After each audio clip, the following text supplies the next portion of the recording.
একটু খেয়াল করে দেখবেন যে মানুষের কত রকম ভুল হতে পারে। দুটো প্লেট নেবেন, দুটো প্লেটের মধ্যে একটা জায়গায় মিশ্রি রাখবেন কয়েক টুকরো, আর একটা জায়গায় ফিটকিরি রাখবেন কয়েক টুকরো। দূর থেকে যদি কেউ আসে হঠাৎ করে ধরতে পারবে না, সবই মনে হবে মিশ্রি পড়ে আছে। ফিটকিরি আর মিশ্রি একই রকম দেখতে একই রকম দেখে আপনি ভুল করবেন না। সবগুলোই মিশ্রি নয়, আবার সবগুলোই ফিটকিরি নয়।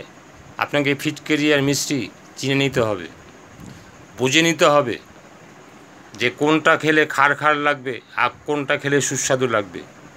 আপনি যদি বুঝে না খান তাহলেই আপনার খার খার লাগবে, সুস্বাদু পাবেন না। সুস্বাদু নিতে গেলে আপনাকে চিনতে হবে, জানতে হবে, বুঝতে হবে।